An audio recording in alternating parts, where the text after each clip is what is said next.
Buenos días, ¿me escuchan? Buen día, profe, sí se escucha. Hola, buen día. Ahí está.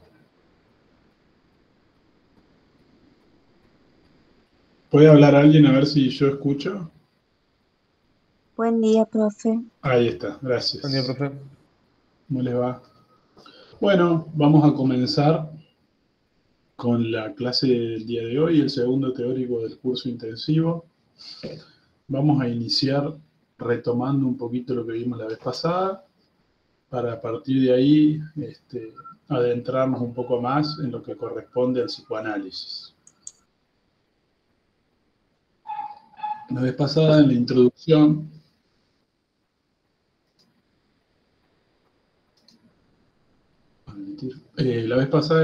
habíamos visto que el campo del sufrimiento psíquico, el patos psíquico, el sufrimiento que escapa, digamos, a la anatomopatología, como tal, está atravesado por, básicamente, presentamos tres discursos. El discurso de la psiquiatría, que se presenta históricamente como un discurso extremadamente descriptivo, con una fuerte impronta de la práctica de la intervención sobre los pacientes, pero con una escasa elaboración teórica.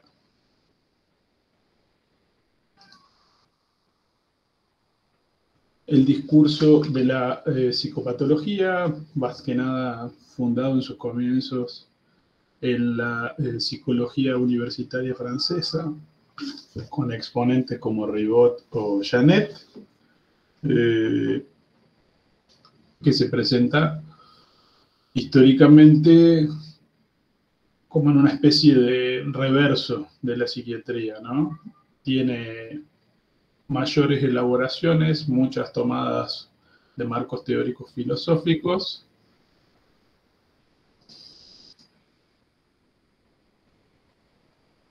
y escasa intervención o práctica clínica con los pacientes.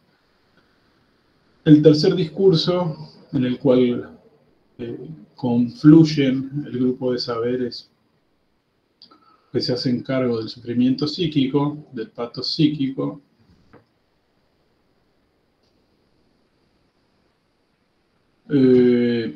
nosotros lo identificamos en el psicoanálisis, ¿no es cierto? El psicoanálisis como una disciplina que consiste fundamentalmente en un método de investigación, pero en un método de investigación acerca de una práctica. Es decir, un método de investigación acerca de lo que se hace en las intervenciones clínicas. Por lo tanto, presupone un ida y vuelta constante entre la intervención clínica y el marco teórico. Como saben ustedes, Freud no partió de un marco teórico predeterminado, sino que fue construyendo su marco teórico a partir de las sucesivas elaboraciones que hizo de sus intervenciones clínicas. Como bien decíamos la vez pasada, al principio Freud intentó establecer una suerte de pequeña psicopatología que conocemos como la psicopatología de la primera hipótesis, ¿no es cierto? Las neuropsicosis de defensa y todas las diferentes variedades clínicas que se desprenden de los distintos mecanismos, de las distintas ejecuciones del mecanismo psíquico de la defensa. A partir de 1900, fecha simbólica con la que Freud cifra el nacimiento de la disciplina psicoanalítica, a partir de textos como la Trudeutum, es decir, la interpretación de los sueños, el chiste y su relación con el inconsciente, psicopatología de la vida cotidiana. Freud comienza a construir un marco teórico no solo de lo psicopatológico, sino también en un ida y vuelta entre lo psicopatológico y lo normal. Es decir, fenómenos psíquicos de la vida normal comparten con el síntoma, por ejemplo, parte de sus mecanismos. Lo que varía quizás es el funcionamiento de ese mecanismo o incluso a nivel cuantitativo, digamos, la fuerza con la que ese mecanismo se impone, la masividad con la que ese mecanismo se impone, o la mínima potencia con que ese mecanismo se desarrolla quizás en alguno de los fenómenos de la psicopatología de la vida cotidiana. De manera tal que Freud traza ahí un puente entre lo que sería la psicopatología de la vida cotidiana y la psicopatología del padecer psíquico, del sufrimiento psíquico. Sabemos que tanto Freud como Lacan tienen marcos teóricos independientes, ¿no es cierto? Es decir, cada uno de ellos fue desarrollando a partir de su clínica, y en el caso de Lacan, a partir del retorno a Freud también, es decir, que con Lacan tenemos que pensar las intervenciones clínicas de todo el psicoanálisis previo a Lacan, el marco teórico desarrollado por Freud y por parte de sus discípulos, y a su vez hay que pensar la práctica clínica de la época de Lacan y los marcos teóricos desarrollados a partir de esa época. ¿Por qué digo esto? Para que entendamos, por ejemplo, como bien dice Lacan en el texto de la tercera, que es uno de los textos que tenemos para ver la cuestión de los tres registros, del registro simbólico, imaginario y real. Como bien señala Lacan, los tres de Freud no son los mismos que los míos, dice Lacan, ¿no? Haciendo referencia a que, como veníamos diciendo recién, ese salto constante entre práctica y teoría en Freud dio lugar a la constitución de los llamados tres de Freud. ¿Cuáles serían los tres de Freud? ¿A qué se refiere Lacan con los tres de Freud? Bueno, se refiere más que nada, fundamentalmente, a la metapsicología freudiana. Al último desarrollo, al desarrollo posterior al giro del 20, donde de alguna manera la metapsicología freudiana queda configurada por 3 instancias psíquicas que alojan material psíquico de diferente inscripción o de diferente registro. Esas 3 instancias, como ustedes saben, son ello, yo y superyo, y la cualidad del material puede ser consciente, inconsciente o preconsciente. Lacan, que no era tan amigo de la metapsicología freudiana, sobre todo de esta última etapa de la metapsicología freudiana, se encarga de decir justamente eso. Esos 3 de Freud no son los mismos que los míos. Lacan va a releer la estructura del psicoanálisis freudiano y de los contemporáneos de Freud a partir de la implementación de un nuevo marco teórico fundado sobre bases distintas a las bases de Freud.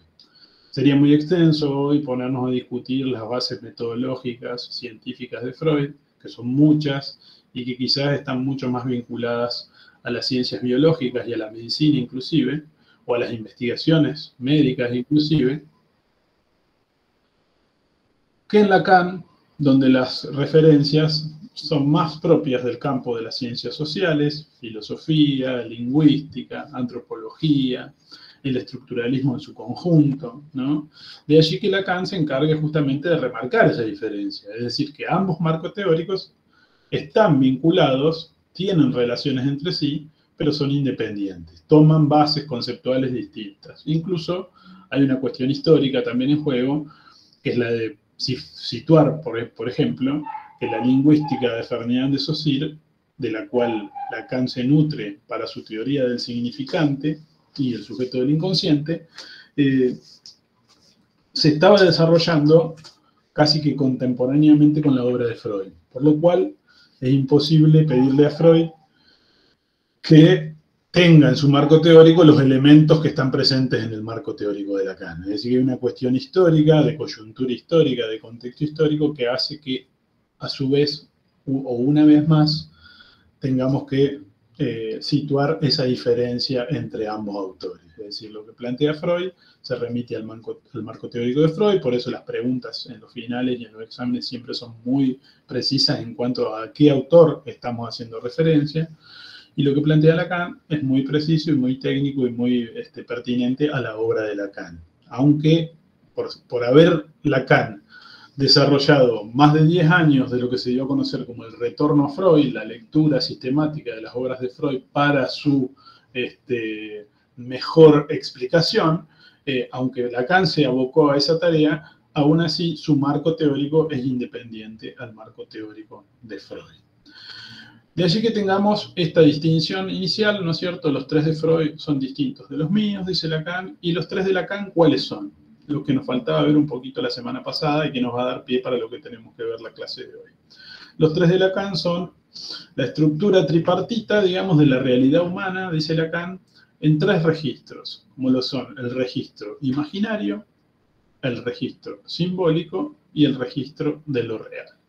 Los 2 primeros de más fácil entendimiento, quizás ustedes pueden hacer una reflexión sobre esto y darse cuenta que pueden identificar cómo cada uno de esos registros, el imaginario y el simbólico, funcionan constantemente en su vida.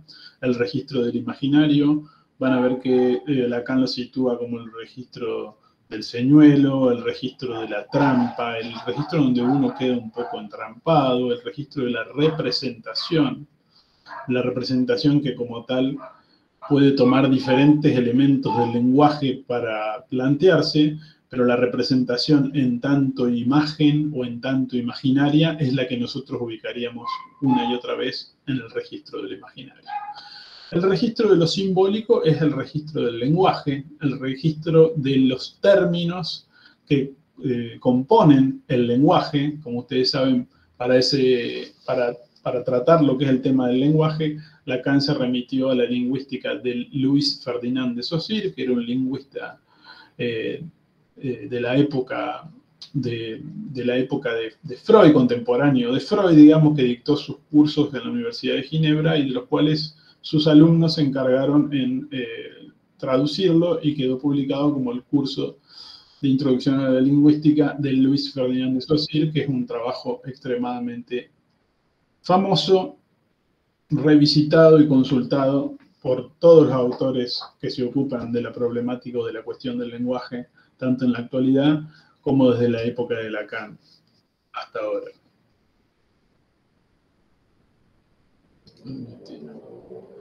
El nombre del autor se escribe S.A. Saussure. Ahí está, Cecilia lo escribió. Luis Ferdinand de Saussure. Que tenía entre sus teorizaciones acerca del lenguaje un concepto acerca del signo lingüístico. Para Luis Ferdinand de Saussure, el signo lingüístico, la palabra, signo lingüístico, la palabra, podríamos decir que signo lingüístico y palabra serían sinónimos, ¿no? El signo lingüístico estaría compuesto por un significado que se quiere transmitir a través del lenguaje y un significante, que sería la partícula, el elemento, la materialidad del lenguaje con la cual ese significado se transmite. Como bien saben ustedes, porque lo deben haber visto el año pasado, Lacan toma el concepto de signo lingüístico de Luis Ferdinand de Saussure, pero para subvertirlo, para invertirlo, para darlo vuelta. ¿En qué sentido? Para Lacan lo que va a determinar la producción del sentido, la producción de la significación, es decir, lo que va a determinar que un término signifique una cosa u otra, va a ser la relación entre los significantes y no la relación entre los significados. ¿Qué quiere decir con esto Lacan? Que la sincronicidad del lenguaje, el hecho de que el lenguaje esté hecho de elementos que son permutables, combinables, esos elementos permutables y combinables que tienden al equívoco, son los significantes, ¿no?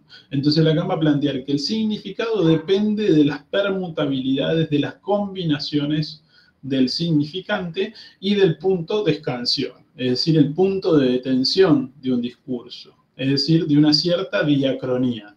Veníamos viendo la vez pasada, en la perspectiva de la psiquiatría, ¿no?, cómo se utilizaba los términos sincronía y diacronía, ¿no? Sincronía, decíamos que era lo que se va dando simultáneamente, en ese momento sin corte temporal.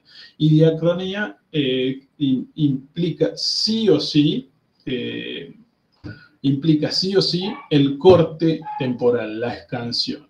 Entonces, una determinada combinatoria de significantes va a producir un significado de acuerdo a donde se corte, a donde se interrumpa la sincronía significante. Es decir, la diacronía, el corte temporal de una determinada cadena de significantes, determina el significado, es decir, el efecto sincrónico del significado.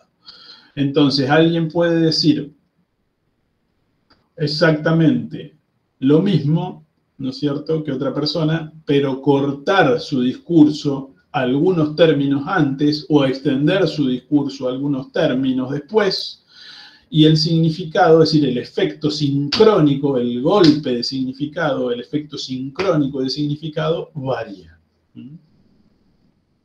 Lacan va a describir fundamentalmente dos mecanismos que operan sobre la producción del significado. Uno es el que produce un plus de significación, un más de significación, como lo es la metáfora, donde un significante es sustituido por otro significante con el resultado de la producción de un más de sentido o de un nuevo sentido.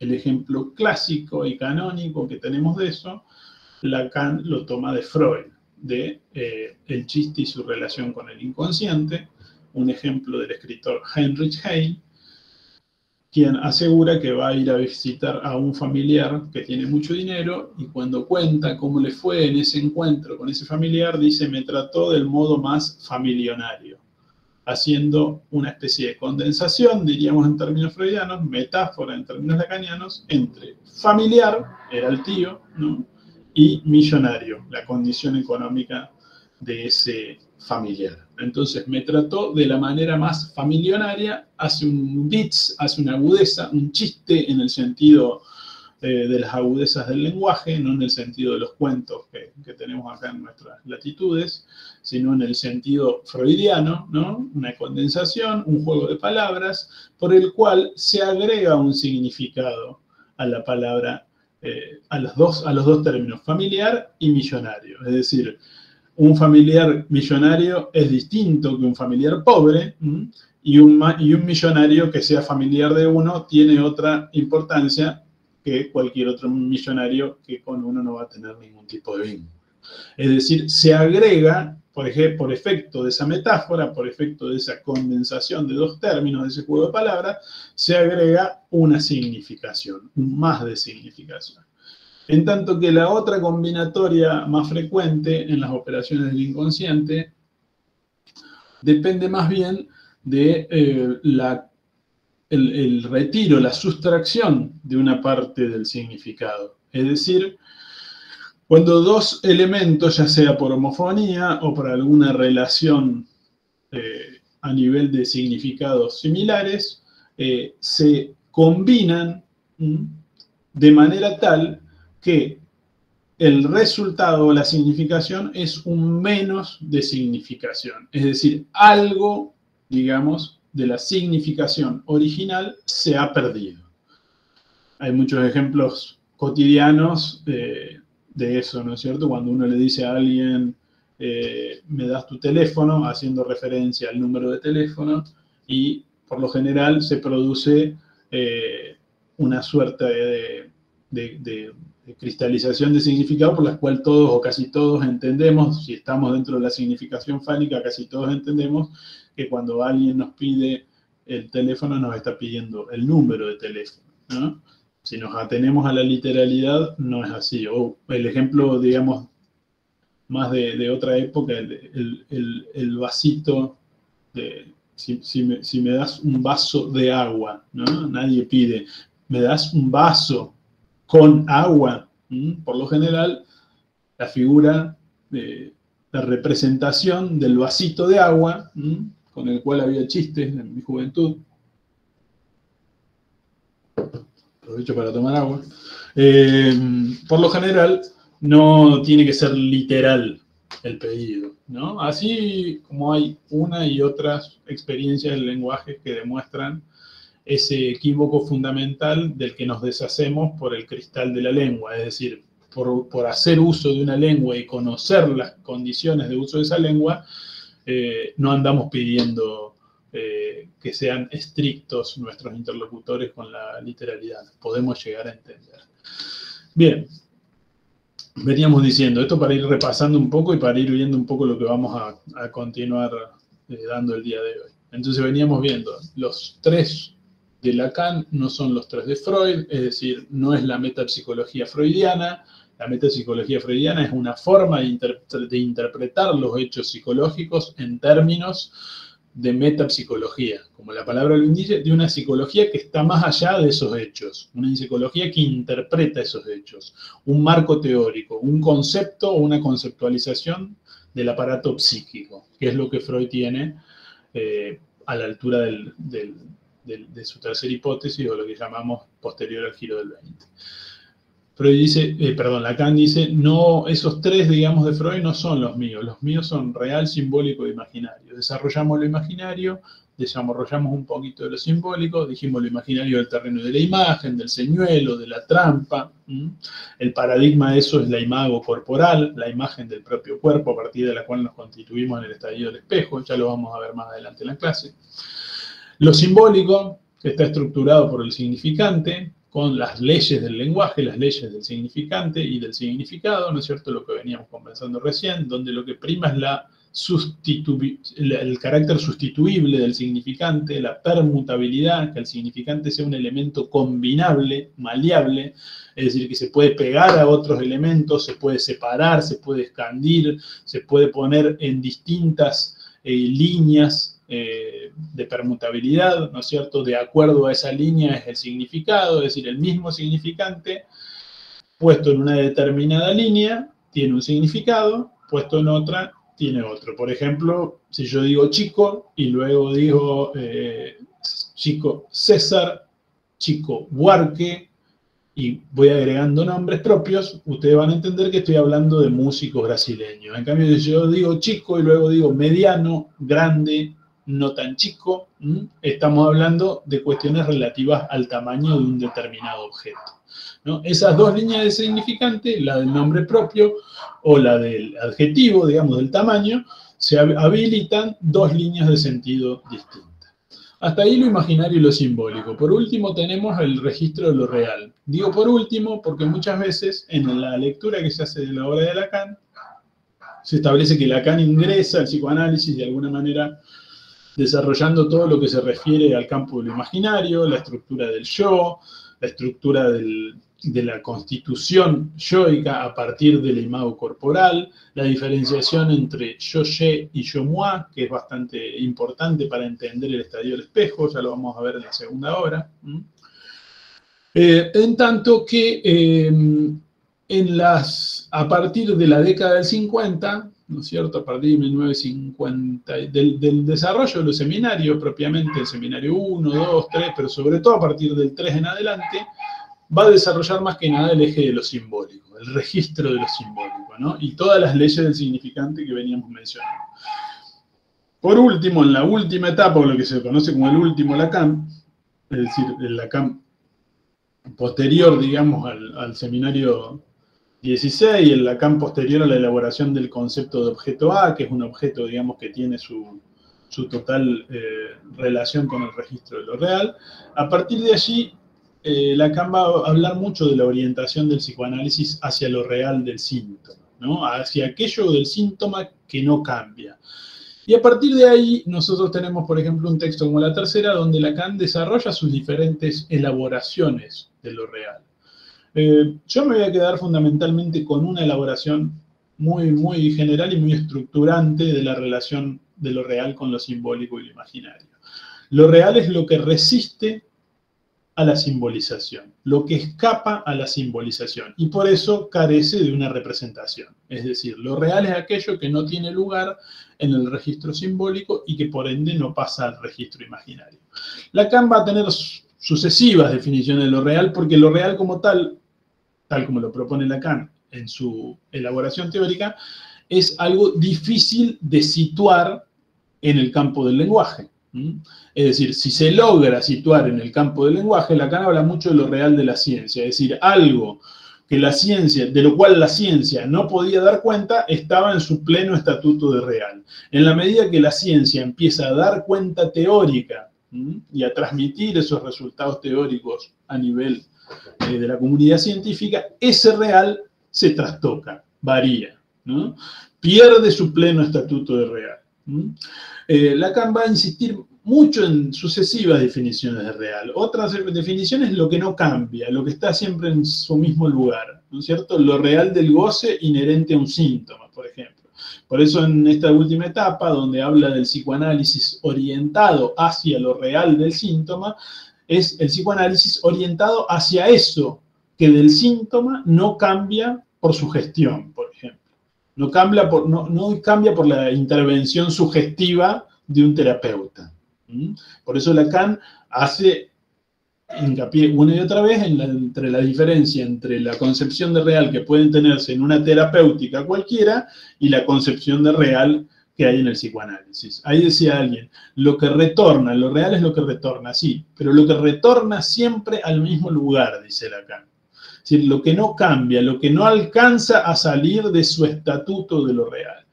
Hay un autor que conversa mucho con la obra de Lacan y que está presente también en algunos de los seminarios de Lacan, en el 17, en el 20, en los seminarios, digamos, de esta época, donde empieza Lacan a desarrollar su orientación a lo real, como es Jean-Claude Milner, que él sitúa, digamos, que lo real, lo único que se puede decir de lo real es que hay.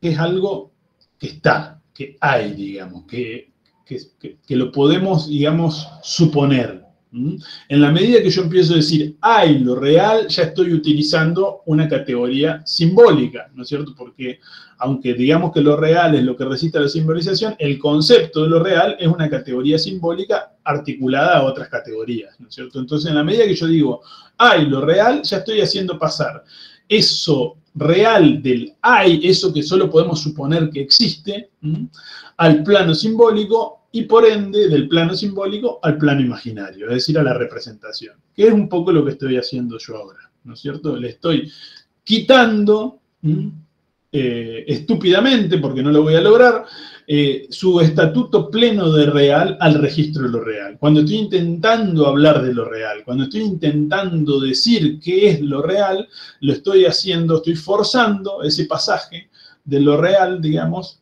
hacia lo simbólico y hacia lo imaginario. En términos psicopatológicos me parece fácil entenderlo de la siguiente manera. Alguien sufre. Ese sufrimiento de alguien tiene un carácter, o lo ubicaríamos, la singularidad absoluta y la imposibilidad de decir algo acerca de ese sufrimiento, lo ubicaría del lado de lo real subjetivo de ese que sufre. Ahora bien, si ese empieza a ponerle palabras a su sufrimiento, o yo empiezo a decodificar cuáles son las palabras que él dice que dan cuenta de su sufrimiento, yo ya estoy haciendo un tratamiento simbólico de eso real, que es el psicoanálisis, básicamente.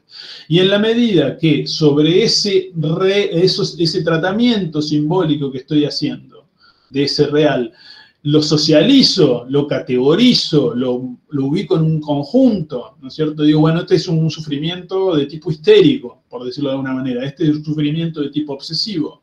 Este es un sufrimiento de tipo esquizofrénico, ¿no? En la medida que yo lo ubico en una categoría, lo imaginarizo. Es decir, que todo el tiempo, con el lenguaje, estamos haciendo un movimiento de nombrar eso que escapa a la denominación, digamos, ¿no? Cada vez que queremos nombrar algo extremadamente singular, extremadamente subjetivo, hacemos un forzamiento de eso hacia lo simbólico, y luego la debilidad mental, como decía Lacan, es decir, la idea de trabajar con representaciones universales, ¿no?, nos lleva a la imaginarización de esa partícula de real que extraemos, digamos, o que identificamos en el sufrimiento de algún analizante. De manera tal que entonces estamos constantemente, nuestra realidad, es lo que plantea Lacan, sobre todo lo menciona en la tercera, estructurada por esa estructura tripartita o trilítera, va a decir después más adelante en su obra Lacan, como son lo real, lo simbólico y lo imaginario. Viene bien que alguien levante la mano, así conversamos un poquito y pasamos a lo que sigue. Hola, profe. Una consulta. Cuando decimos que escapa de lo simbólico es cuando en el texto dice que es lo que fue rechazado en lo simbólico reaparece en lo real.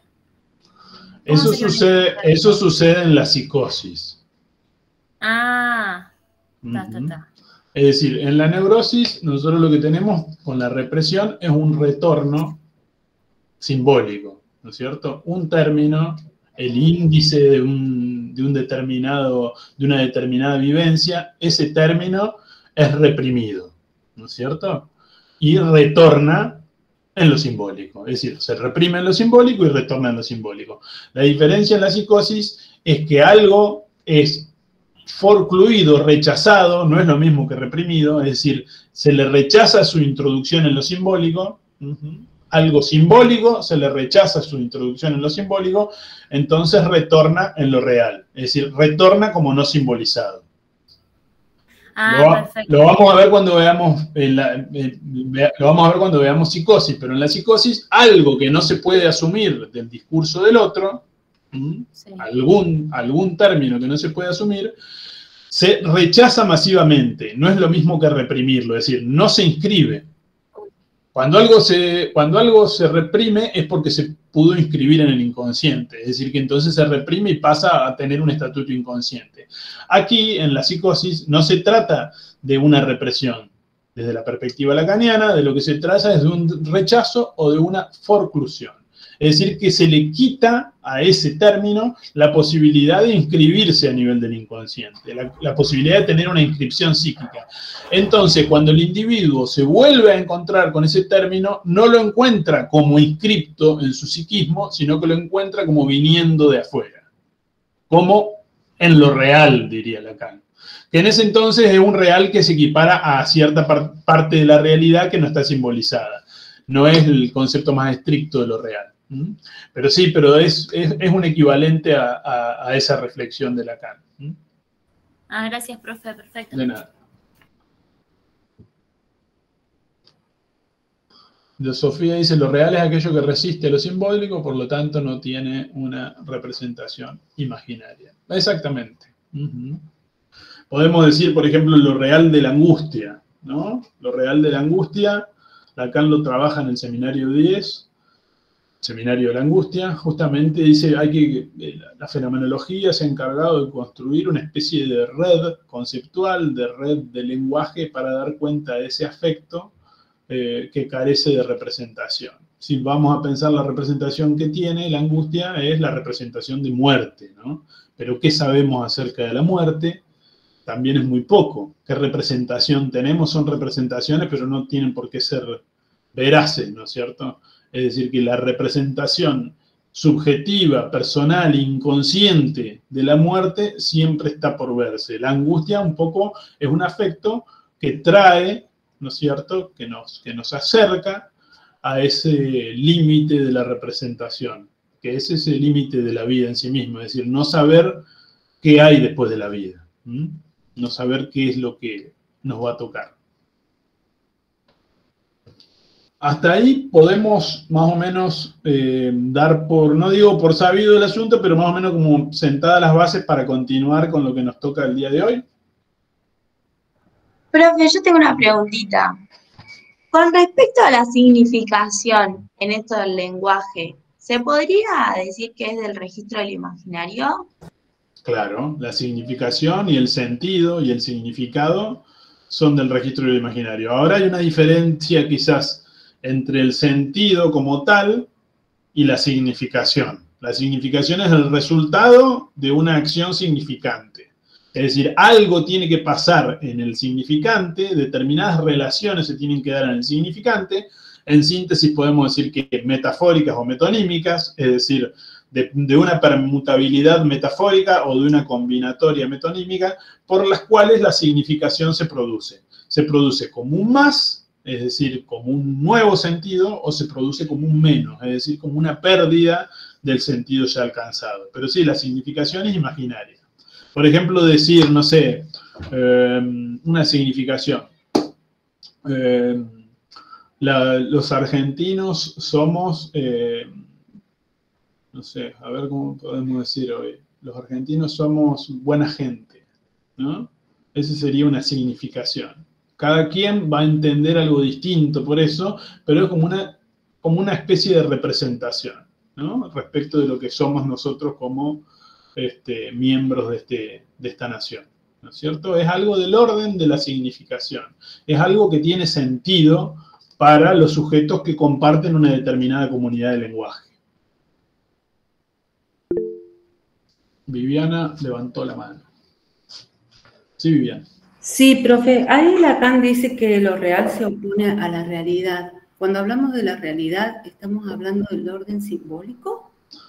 La realidad se estructura fundamentalmente entre lo simbólico y lo imaginario, ¿no? Lo simbólico, porque hay determinadas leyes que ordenan la realidad. No sé, los semáforos, la cartelería en la calle de cómo ir, cómo venir, por dónde se va, por dónde se viene, de las leyes de convivencia, ¿no es cierto? Y las representaciones, es decir, las representaciones de ese orden social en el cual se plasma nuestra realidad, ¿no es cierto? Las representaciones en general y los símbolos que ordenan el conjunto de esas representaciones, ¿no? Entonces, la realidad se constituye, lo van a ver en el esquema R de Lacan, fundamentalmente en la articulación entre lo real y lo simbólico. Hoy no tengo el pizarrón acá, porque si no, cuando nos veamos presencialmente lo vamos a poder explicar un poquito más en la pizarra. Entonces, la realidad se articula en ese interjuego entre lo imaginario de las representaciones y lo simbólico de los significantes, dejando siempre afuera una partecita de real. Es decir, en la medida que lo real va pasando a lo simbólico, va accediendo a la representación. Esa sería la matriz lacaniana de real, simbólico e imaginario. Hay partes de lo real, o hay lo real en sí mismo, lo real propiamente dicho, que resiste cualquier tipo de simbolización. Pero si nos ponemos a ver, por ejemplo, no hace falta irnos a los confines de la historia, digamos, sino si nos ponemos a ver los últimos 100 años, ¿no es cierto? ¿Qué digo 100 años? Podría decir los últimos 20, pero bueno, por decir un tiempo, veríamos que parte de nuestra realidad estaba constituida de otra manera, porque había derechos, por ejemplo, que todavía no se habían hecho visibles. Esos derechos dan cuenta o vienen a ocupar el lugar de cierto real, digamos, imposible de subjetivar, que es el sufrimiento humano en su total universalidad. Es decir, no podemos dar cuenta de todo el sufrimiento humano. Pero una vez que identificamos que hay determinado tipo de sufrimiento que se produce por tales condiciones o por la falta del reconocimiento de tales derechos, y hacemos reconocer esos derechos, eso real del sufrimiento que estaba en juego pasa a lo simbólico y tenemos una representación de eso. Es decir, nos lo podemos representar. Podemos entender, no sé, alguien viene y nos cuenta algo de sufrimiento y dice, ah, bueno, pero eso tendrías que ir a denunciarlo. Tendrías que denunciarlo, por ejemplo, no sé, vamos a hablar en maltrato infantil, o en la casa de la mujer, o en el polo de la mujer, o, ¿no es cierto? Por ejemplo, por dar un ejemplo así bastante frecuente, es decir, quien no sabe que su padecimiento tiene un estatuto, un registro simbólico, podría recibir esa sugerencia, ¿no es cierto? Es decir, que lo real, una vez que pasa a lo simbólico, se imaginariza, tiene una representación que podemos compartir o no, ¿no es cierto? Pero que como tal existe. ¿Se entiende? Sí, profe, gracias. Bien. Por eso lo real como tanto ha ido variando, ¿no es cierto? Se ha ido modificando. Lo real, digamos, de la episteme griega, por decirlo de alguna manera, de Hipócrates en adelante, Platón y compañía, no es el mismo real, digamos, de nuestra vida contemporánea. La ciencia, justamente que vino en lugar, la ciencia y la tecnología que vinieron en lugar de la episteme griega, son justamente el testimonio de que eso real ha cambiado.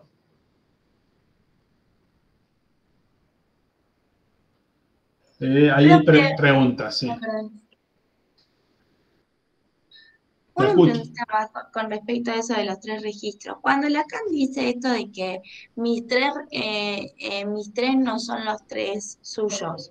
Lo de Freud. Sí. ¿Es completamente erróneo pensarlo esto de lo real, lo simbólico y lo imaginario como lo inconsciente, lo preconsciente y lo inconsciente, ¿no? O sea, no tiene relación alguna. Primero que los 3 de Freud no eran inconsciente, preconsciente y consciente.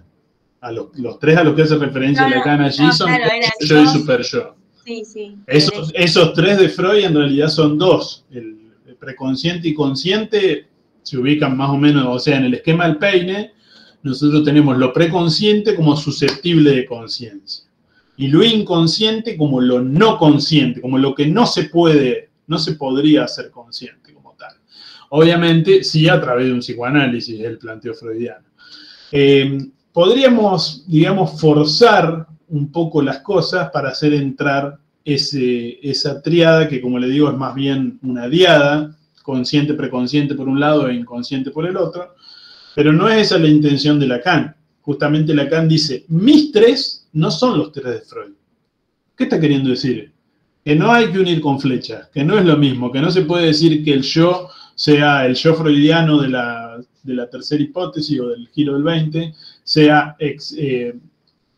o podamos decir que el yo sea justamente la conciencia, aunque sí la conciencia se desarrolla de manera más plena a nivel yoico, pero también en ese momento de Freud, en el yo hay representaciones inconscientes, ¿no? Recuerden un poquito la segunda tópica.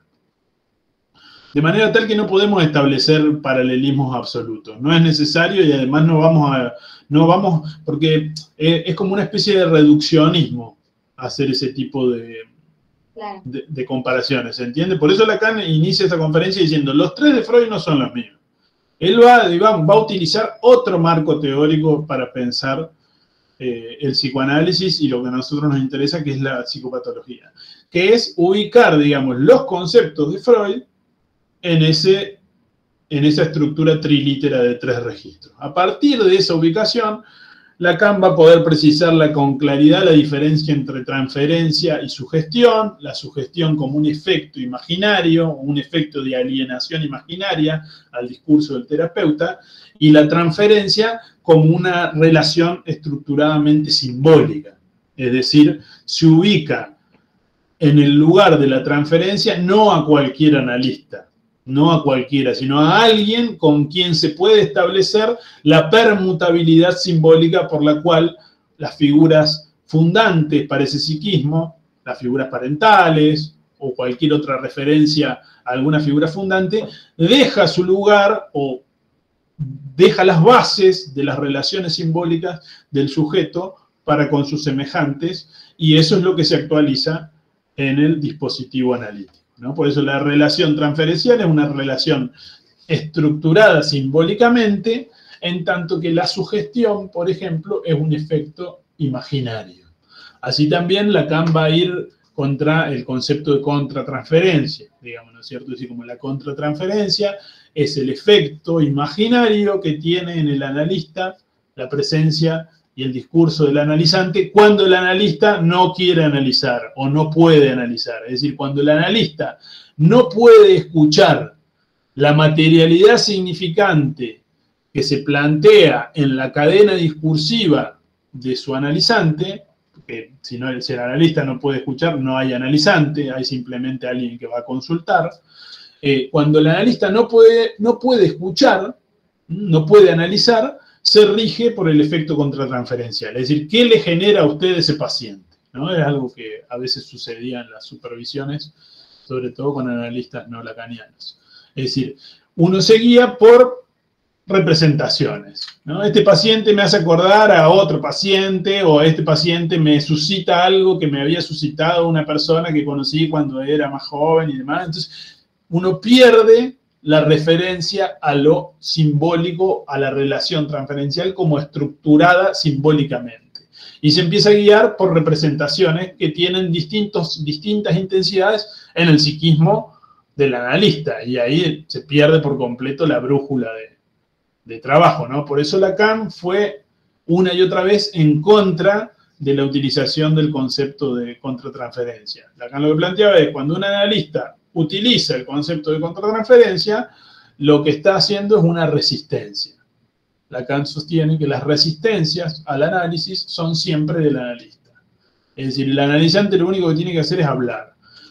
Uno diría, bueno, pero si no respeta la regla fundamental de la asociación libre, eso hoy ya no se considera así.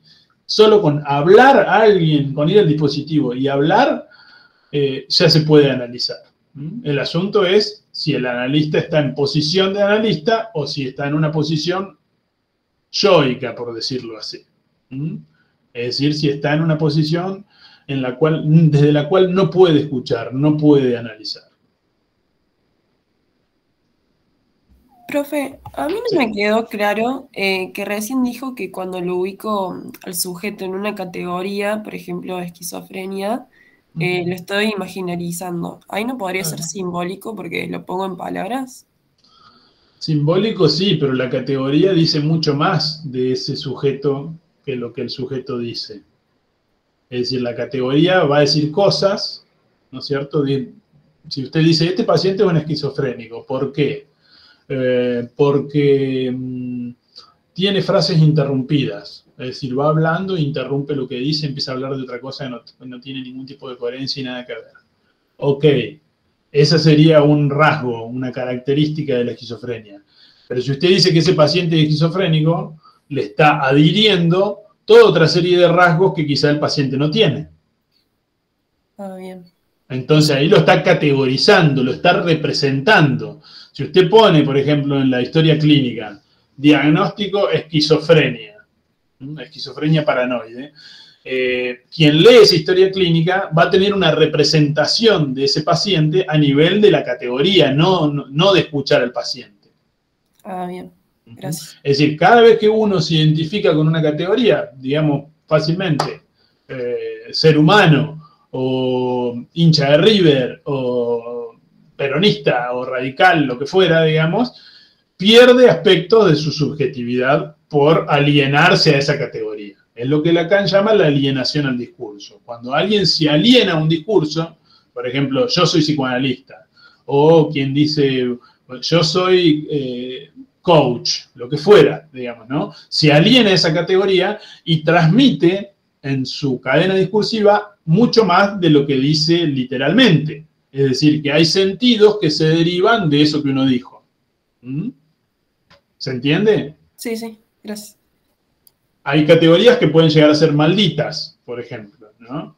Por ejemplo, si alguien dice, yo soy anarquista, pone bombas, no cree en el orden, no cree en el Estado y demás. Y quizás hay otras formas de entender el anarquismo que habría que preguntarle al sujeto, bueno, pero ¿qué tipo de anarquista es usted? Y hacerlo hablar y conversar sobre eso. Si uno se queda con el significante y la categoría imaginaria que construye ese significante, deja de escuchar al semejante, deja de escuchar lo singular. Bueno, ahí María Agustina, me gustaría que terminemos con esta parte, así seguimos. Una preguntita más. Sí, hola, profe, ¿cómo estás? Quería hacer una pregunta sobre lo que decías recién de la objetividad, digamos que el analista no pierde la objetividad. ¿Cómo puede ser eso posible? Con Lacan diríamos que el analista no pierda la objetalidad. La objetividad es imposible. Claro. La objetalidad es entender que él es un objeto para su analizante, es decir, que está en posición de objeto y que el analizante cuando le habla a él, si hay transferencia, le habla de sus objetos y tomándolo como objeto, ¿no? Esa sería la posición analítica, la de dejarse tomar por objeto del discurso del otro y no la de estar en una presunta objetividad diciendo esto sí, esto no. ¿Se entiende la distinción? Claro, mi pregunta iba también al texto de Muñoz de la influencia de la psicopatología de Jaspers. O sea, es como muy complicado también el hecho de no perder esa objetalidad cuando uno tiene que tener... Pero eso es Jaspers. Claro. Jaspers no es psicoanalista. Claro, esa es mi pregunta de, digamos, ¿cuál sería esa influencia de Jaspers en Lacan, digamos? Bueno, eso lo tienen que ver en los prácticos, más que nada, que es donde está Jaspers. Yo lo que les puedo decir digamos, de lo que sé de Jaspers, no quiero complicar el desarrollo de los prácticos, porque por algo tenemos esta división. Alguien da los teóricos, alguien da los prácticos, para no abarcar todos los contenidos desde una sola cabeza. Lo que nos importa de Jaspers es uno de los primeros, digamos, que empezó a ubicar el padecimiento, el sufrimiento psíquico como vinculado a las experiencias de vida del paciente y no a una determinación genético-anatómica. Eso es lo importante, que Jaspers como tal es un psiquiatra que tiene una formación fenomenológica muy, muy, muy fuerte y completa. De manera tal que, por ejemplo, Lacan eligió en los inicios de su formación como psiquiatra estudiar a Jaspers y quizás no estudiar otros autores que estaban más de moda en su época, porque estaba de alguna manera basado o estaba tomado, digamos, por esa idea, que es la que sostiene o la que ubica a Jaspers como una especie de padre de la psicopatología desde la cátedra. ¿Por qué? Porque es el primero que, digamos, empieza a postular que en lo que el individuo dice respecto de sus acontecimientos de vida, de sus experiencias de vida, que ahí está la clave de su padecimiento. Y no en una herencia genético-anatómica que no se sabe de dónde viene ni dónde termina. Por eso, y porque lo psíquico es exactamente distinto algo anatómico, bueno, entonces entendemos que Jasper es uno de los padres de la psicopatología porque introduce la razón del sufrimiento en lo psíquico y no en lo corporal. Ok, profe, gracias. Bien. No sé si se escucha, sí. Bueno, vamos a continuar, decíamos entonces, desde la clase pasada hasta ahora. La psicopatología como tal, o por lo menos la psicología de lo patológico tomada de Ribot y de Janet, tiene la teorizaciones prestadas del campo filosófico, pero no tiene la práctica con el paciente, o tiene poca práctica con los pacientes, poca clínica. La psiquiatría, a la inversa, tiene mucha clínica, mucha práctica hospitalaria con pacientes psiquiátricos, con pacientes que sufren el padecimiento psíquico, pero no tiene teoría. Constituye o construye sus teorías desde cierta lectura de lo psicológico y presuponiendo siempre o esperando siempre encontrar la lesión neuroanatómica o anatómica para justificar o para explicar el padecimiento.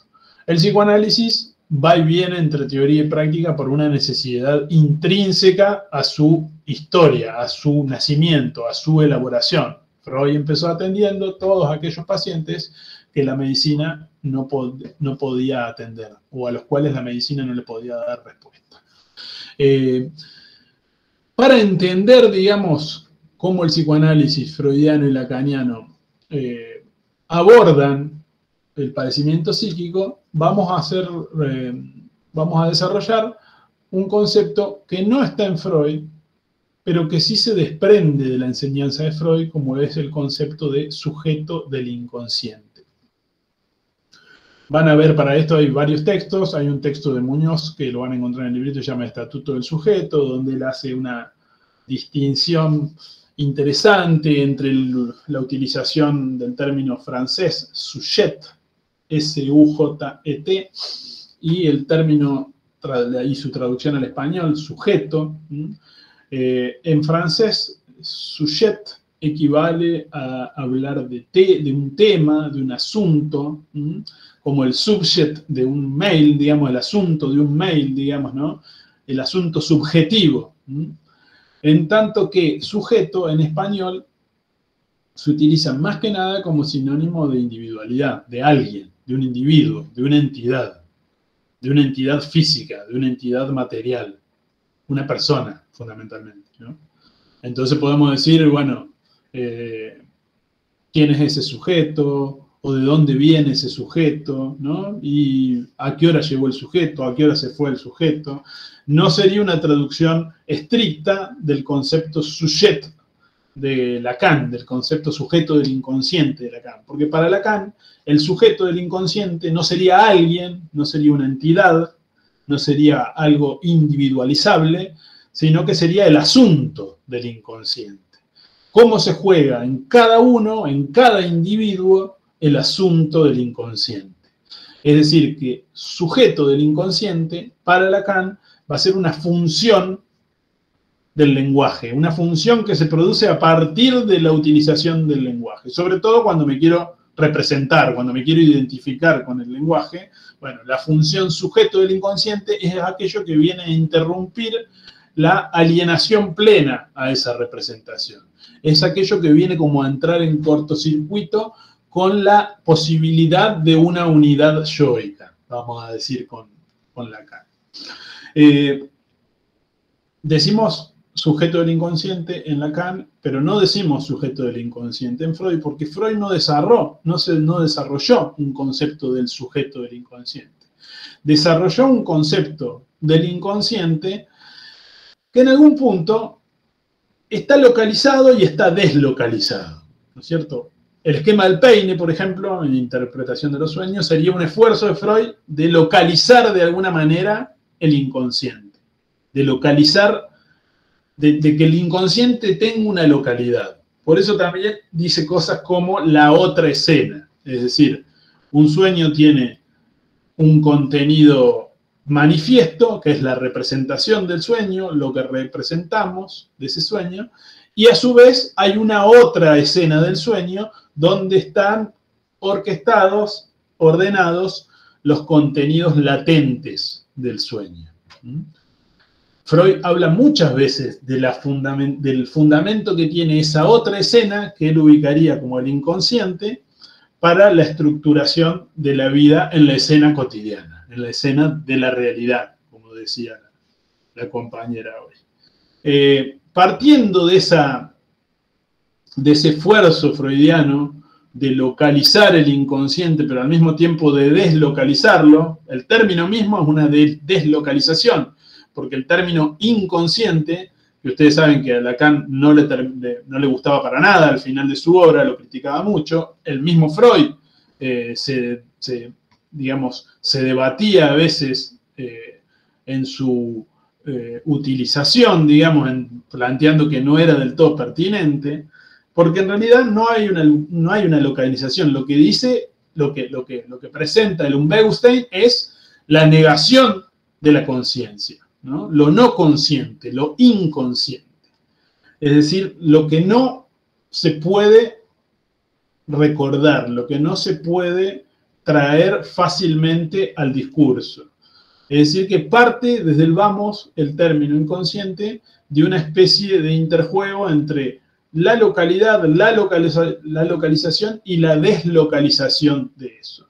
Por eso el término sujeto del inconsciente o asunto del inconsciente o tema del inconsciente le viene bien a Lacan para plantear que lo que pasa a nivel del inconsciente tiene que ver con cómo se articula el lenguaje que proviene del gran otro del lenguaje, del gran otro de la cultura, que es lo que nos habla desde antes de nacer, con nuestro uso de la lengua, con nuestra inscripción de los términos de la lengua a nivel psíquico.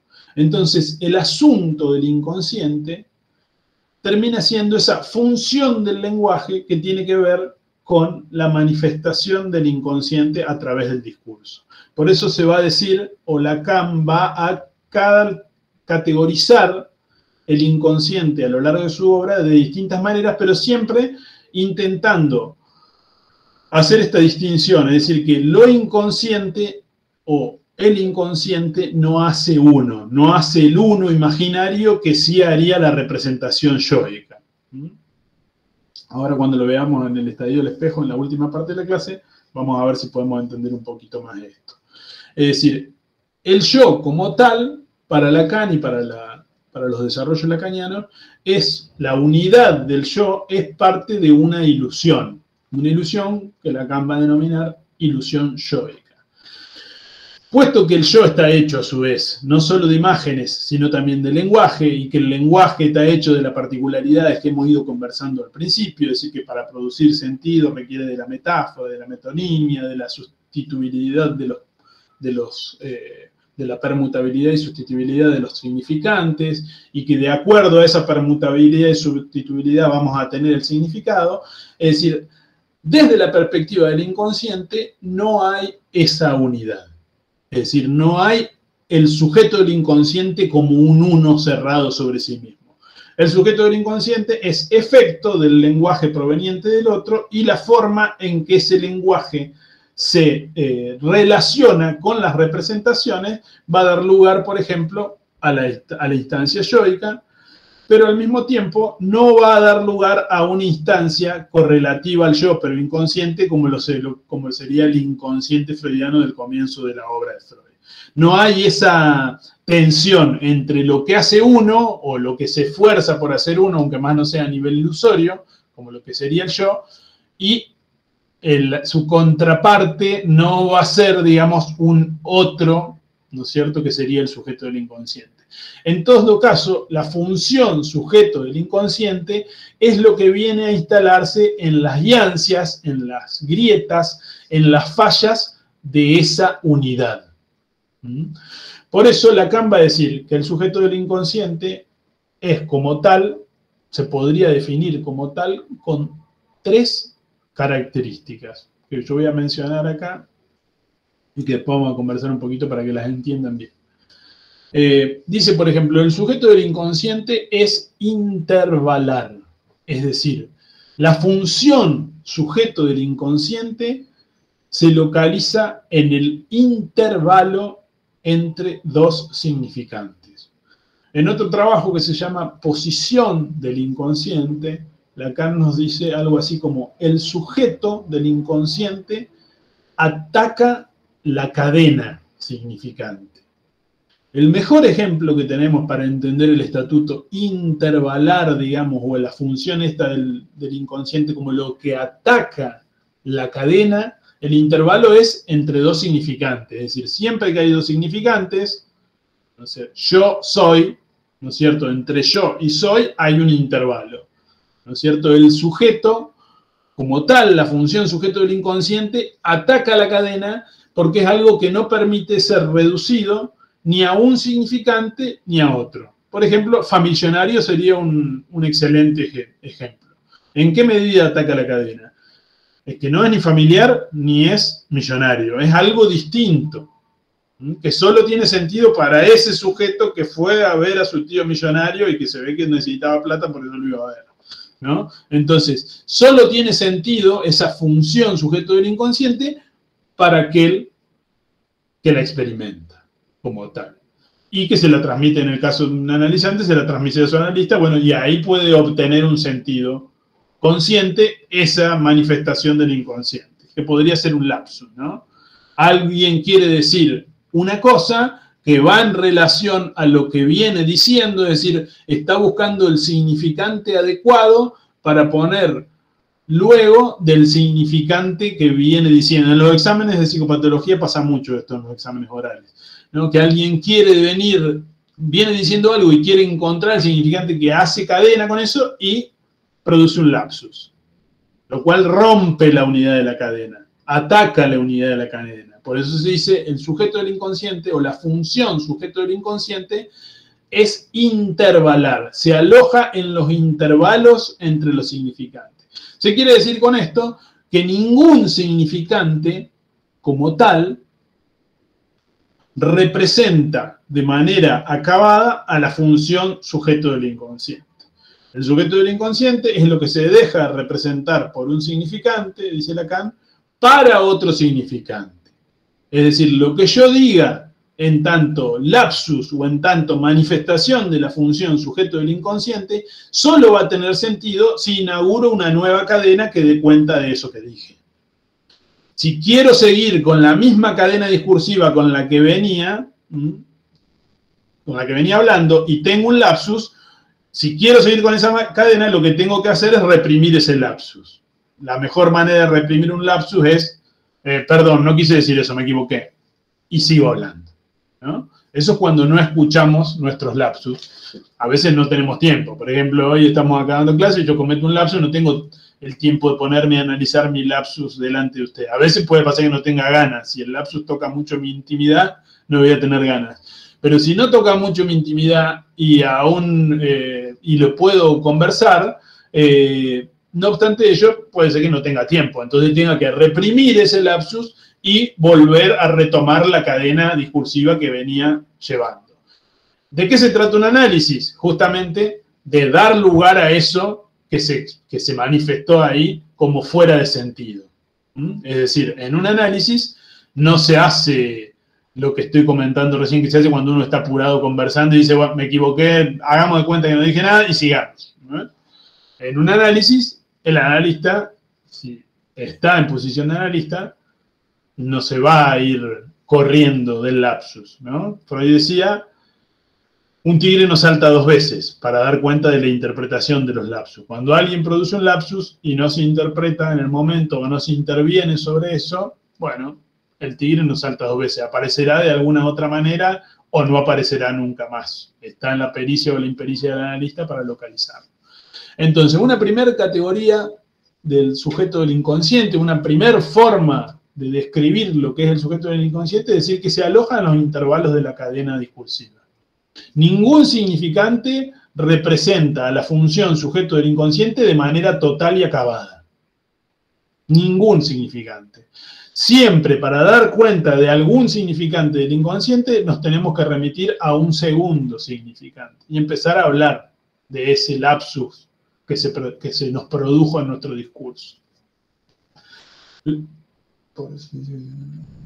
Por eso se dice que el significante en cuanto tal no significa nada. Sí, porque digamos, eso que plantea ahí la compañera de que por qué el significante en cuanto tal no significa nada, porque es eso, el significante es una materialidad fonemática, no es una palabra. Una palabra es un significante y un significado, ¿no es cierto? Vaso, por ejemplo, hay vaso de agua, es un determinado significante y un determinado significado aunados, ¿no es cierto? El signo lingüístico trabaja así, aunando significante y significado. Lo que hacemos en un análisis es separar eso y trabajar con el significante como materialidad, digamos, que aunque no significa nada, produce significado. Eso le agregaríamos a la compañera. El significante en cuanto tal no significa nada. Pero en cuanto lo remitimos a otro significante, y luego a otro, y luego a otro, y luego a otro, empieza a significar algo si se produce un efecto metafórico. Entonces decíamos, el significante en cuanto tal no significa nada, decía la compañera, la función del sujeto del inconsciente se aloja entre los significantes o requiere para explicarse como mínimo de una batería significante, de dejarse representar un poquito por algún significante para ir a un segundo, a un tercero, pero en sí mismo el sujeto del inconsciente se aloja en los intervalos entre los significantes. Si tuviéramos aquí la pizarra, diríamos S1, S2, un intervalo entre ambos, bueno, ahí apunta la función sujeto barrado o sujeto del inconsciente. A la desunión, no a la unión propia de un yo, o al estilo de la ilusión yoica. A la desunión, a la separación, no a la alienación en una significación absoluta. Esto es importante entenderlo porque la alienación en cuanto tal también es un concepto que trabaja Lacan, no en el sentido psiquiátrico, sino en la alienación al discurso del otro, o en la alienación a las representaciones, ¿no? La representación yoica sería una representación a la cual yo me alieno en cuanto tal, y soy ese y no otro. En términos de función del inconsciente, no hay esa distinción, porque tampoco podríamos decir que hay una propiedad del inconsciente. No hay un inconsciente que pertenezca a un yo o un inconsciente que pertenezca a otro yo. El inconsciente es algo que se produce en el encuentro con un analista en un dispositivo analítico. Tiene que haber un acto analítico, tiene que haber alguien que escuche de determinada manera para que se produzca la función sujeto del inconsciente. Si no, lo que hay es alguien que dice algo y después dice otra cosa y no hay problema porque me equivoqué, vuelvo a empezar, ahora corrijo, ahora borro, vuelvo a decir lo que quería. En un análisis no se trata de eso. Cuando aparece la función sujeto del inconsciente, se le intenta despejar y trabajar con ella. Se diría entonces que el sujeto del inconsciente es intervalar, se alojan los intervalos de la cadena. Lacan dice también, lo vamos a encontrar de manera más pasada en limpio en el trabajito de Pablo Muñoz, que dice Estatuto del Sujeto. Ahí van a encontrar esta definición del sujeto del inconsciente como irreflexivo. ¿Qué quiere decir con que el sujeto del inconsciente? Dijimos, el sujeto del inconsciente es intervalar, el sujeto del inconsciente es irreflexivo. ¿Qué quiere decir esta referencia a la irreflexibilidad del sujeto del inconsciente? Puesto que carece, la función sujeto del inconsciente como tal, carece de una unidad, carece de entidad, la concepción del sujeto de Lacan de alguna manera desustancializa, le quita la sustancia a la unidad yoica, viene a plantear que el sujeto del inconsciente como tal no tiene una unidad. Como no tiene una unidad, tampoco se puede pensar a sí mismo en cuanto tal. De allí que sea, como tal, irreflexivo. No puede reflexionar sobre sí mismo, la función sujeto del inconsciente, porque carece de sí mismo. Quien reflexiona sobre eso es el yo. El yo concernido, por ejemplo, por el lapsus. Quien tiene un lapsus y se analiza o se está analizando, por lo general cuando tiene un lapsus, sobre todo si es en una escena pública, luego se queda pensando en ese lapsus. ¿Por qué será que se me ocurrió eso? ¿No? ¿Por qué? Sí, pero el que reflexiona ahí es el yo, no el inconsciente, no el sujeto del inconsciente, ¿no? Entonces decimos, el sujeto del inconsciente se aloja en los intervalos, es intervalar, el sujeto del inconsciente es irreflexivo, carece de la unidad del self, del sí mismo, no es un sí mismo, por eso no es la contraparte del yo, no es la otra cara del yo, no es el otro yo. Había una banda de mi época que se llamaba El Otro Yo. No es el otro yo, sino que es una función disímil a la del yo. No es un alter ego o un otro ego. Y por último, de las características que siempre destacamos, porque me parece son las que más pueden llegar a transmitir la idea o el concepto del sujeto del inconsciente, el sujeto del inconsciente es paradojal. ¿A qué se refiere Lacan, o vamos a decir en el caso del trabajo de Pablo Muñoz, a qué se refieren los autores con paradojal? Que implica en su construcción y en su manifestación una cierta paradoja. Es decir, lo produce el lenguaje, es un efecto del lenguaje, o es un efecto de cierta impotencia del lenguaje para nombrar todas las experiencias vivenciales de un determinado individuo, de una determinada persona, es un efecto de ese lenguaje, pero al mismo tiempo, y ahí está el carácter paradojal, no se reduce a eso que lo causa.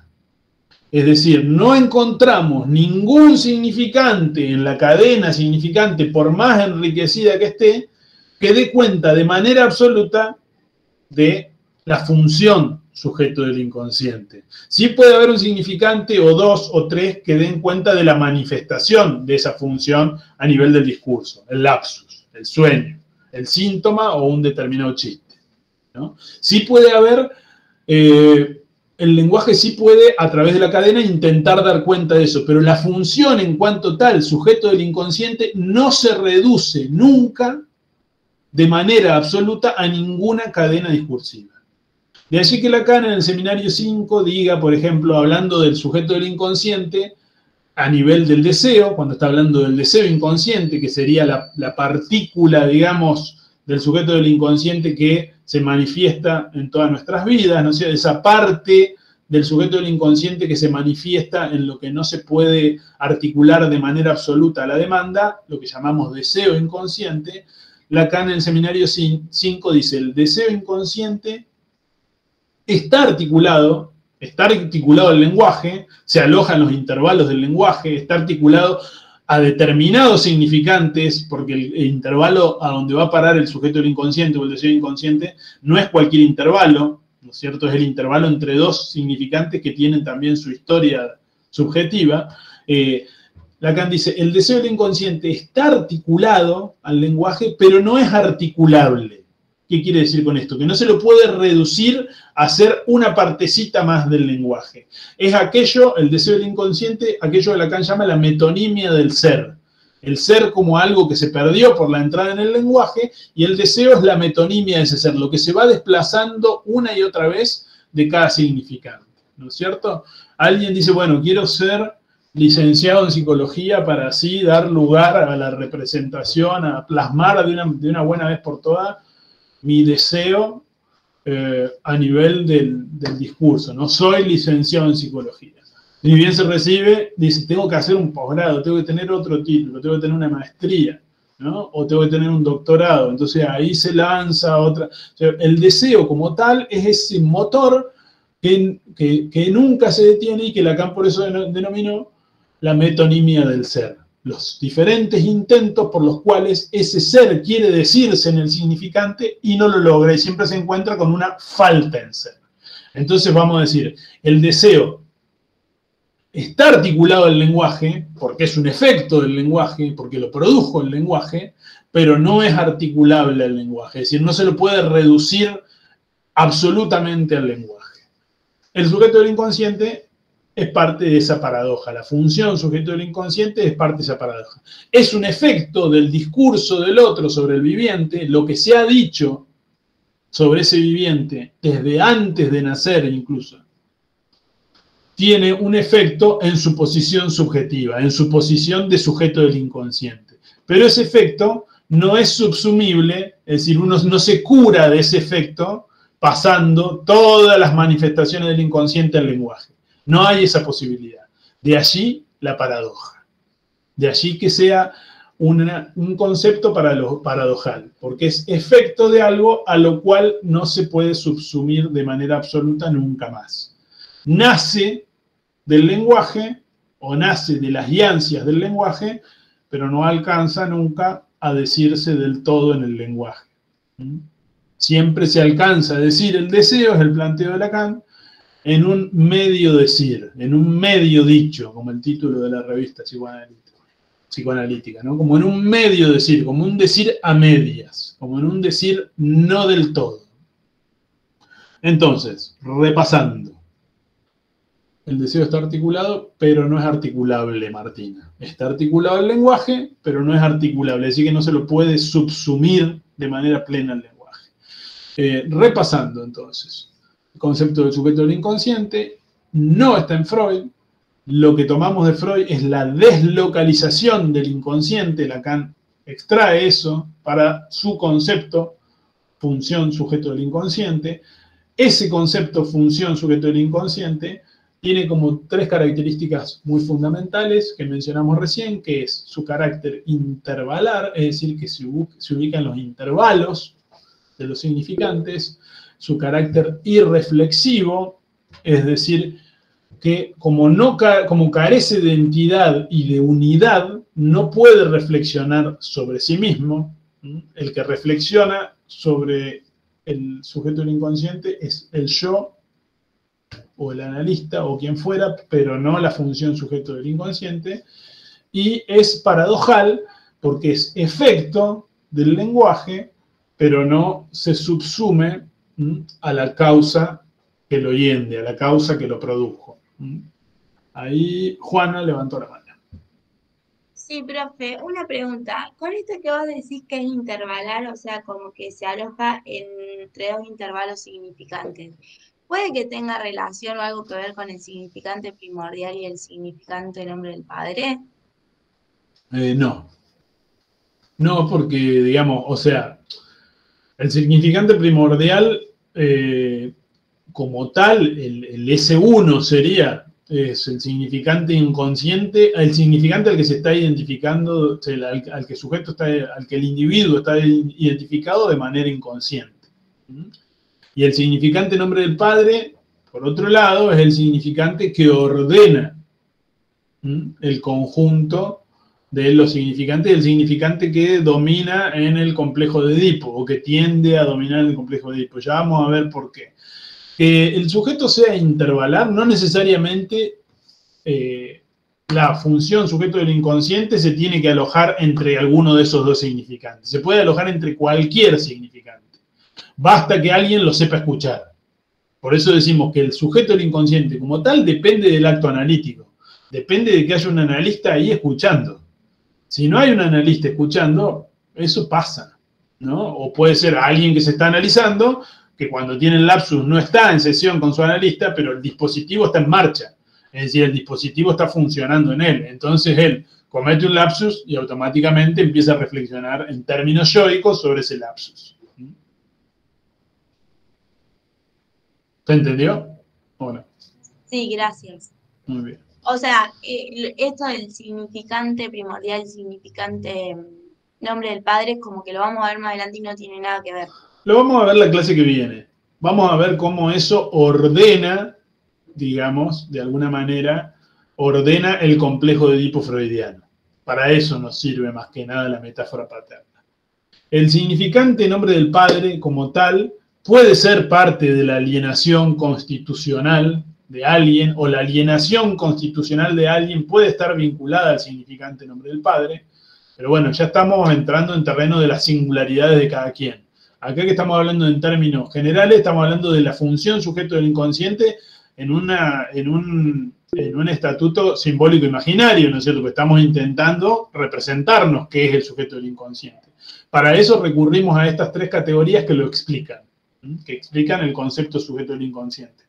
Pero que no son estas tres categorías el sujeto del inconsciente. El sujeto del inconsciente es aquella manifestación que podemos localizar en algunas de las formaciones del inconsciente, que son, como venimos diciendo, también categorizadas en 4 grandes grupos. La formación del inconsciente eminentemente psicopatológica es el síntoma. Aunque alguien puede tener un síntoma sin vivirlo de manera psicopatológica, es decir, sin sufrirlo. Es otro estatuto del síntoma. Pero podemos decir que en Freud y en Lacan, de las 4 formaciones del inconsciente, la eminentemente psicopatológica es el síntoma. Las otras 3, el sueño, el lapsus, acto fallido, o el chiste, son manifestaciones, si se quieren, entre comillas podríamos decir normales. No hace falta sufrir, digamos, del patos psíquico, ¿no es cierto?, tener un sufrimiento psíquico para tener un sueño, ¿no? Al contrario, el sueño desde la perspectiva de Freud es el guardián del dormir, es decir, que es saludable soñar porque nos permite o garantiza que tengamos un mejor sueño.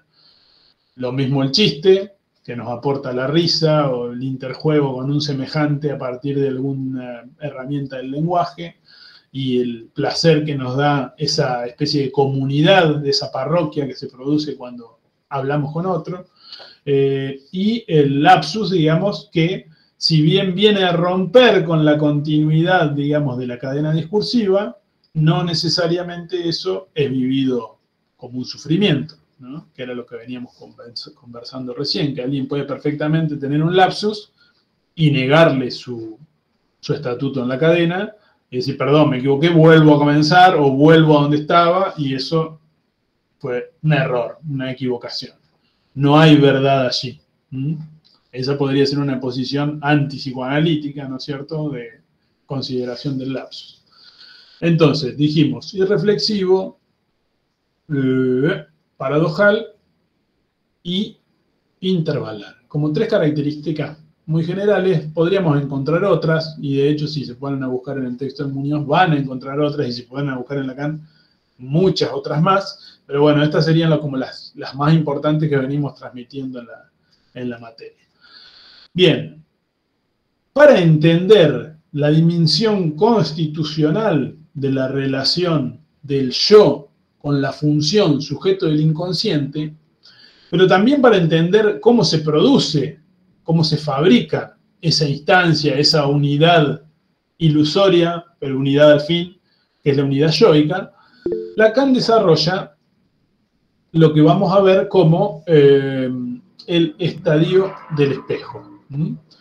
A nivel del estadio del espejo, Lacan, ustedes creo que es algo que repiten mucho en los exámenes también, como que Lacan viene a dar cuenta de lo que había planteado Freud en Introducción del narcisismo, ¿no? Cuando Freud dice, entre otras cosas, que el yo no está constituido desde el vamos, desde el comienzo. A esa unidad biológica que nace no le podemos suponer una unidad yoica desde el vamos, ni por determinación genética, biológica, ni nada por el estilo, sino que el yo se produce en relación con la crianza, con los semejantes, y que requiere, dice Freud, para producirse como tal, para fundarse el yo como tal, requiere, dice Freud, en la Introducción del narcisismo, que se produzca una nueva acción o un nuevo acto psíquico. Que allí no desarrolla del todo Freud, pero que sí desarrolla Lacan en su trabajo acerca del estadio del espejo y su función en la formación del yo-ye, dice el título del trabajo sobre el estadio del espejo. Primera distinción, el yo-ye como tal, en francés, es una partícula del lenguaje, como si fuera un pronombre personal, que no da cuenta de nadie en particular. En tanto que el yo-moi, desde la perspectiva que lo utiliza Lacan en francés, en el francés original de los trabajos de Lacan, cuando Lacan utiliza la partícula je, que es je, se refiere una y otra vez a algo más relativo a la función de sujeto, a algo que nombra y no nombra al mismo tiempo a quien está hablando. En cambio, que cuando se refiere a la partícula moi, al yo moi, está hablando del yo instancia psíquica, del yo como ilusión de síntesis, como ilusión de unidad en una determinada subjetividad. Entonces, a nivel del estadio del espejo, lo fundamental que sucede para Lacan es que se constituye la identificación del sujeto con ese yo moi, pero solo a partir de que se desarrolla a nivel del lenguaje la incorporación, el reconocimiento como tal de esa partícula yo-ye como algo que puede nombrarme a mí, aunque no del todo. ¿Qué es lo que vamos a encontrar nosotros en la experiencia o en el estadio del espejo tal como lo plantea Lacan en su texto?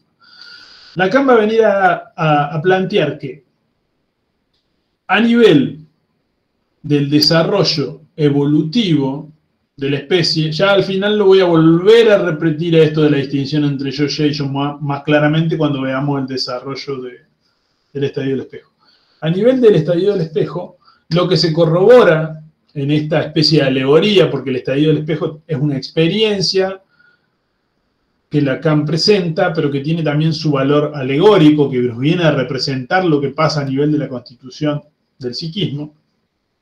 Dice Lacan que el ser humano, entre los 6 meses y los 18 meses de edad, es decir, entre el medio año y el año y medio, experimenta esta experiencia del encuentro con su imagen corporal, con la imago de su cuerpo. La imago, el concepto de imago es un concepto más amplio en psicoanálisis, es una construcción que tiene tanto que ver con la imagen y el significante, es decir, en la imago se coagulan la imagen del propio yo con aquello que nombra al propio yo. Esa sería la imago del cuerpo propio, ¿no? La imago del cuerpo propio sería la imagen de nuestro cuerpo y el movimiento psíquico por el cual nosotros nos identificamos a esa imagen, ¿no? Ahora yo estoy hablando y para no desconcertarme tanto, a veces miro mi imagen y sé que yo soy el que estoy hablando ahí. Ese que está hablando ahí soy yo. Hasta que diga alguna pavada y ahí me deje de reconocer y diga, no puedo ser yo ese que está hablando ahí y que dijo esa estupidez, ¿no es cierto? Es decir, hay un doble movimiento constante entre reconocimiento y desconocimiento. Y ese doble movimiento constante se inaugura en el estadio del espejo. En el estadio del espejo, Lacan sostiene que el cachorro humano, a diferencia de otros mamíferos, reconoce rápidamente su imagen e incluso reconoce su imagen aún antes de haber logrado tener la coordinación motriz necesaria para manejar su cuerpo.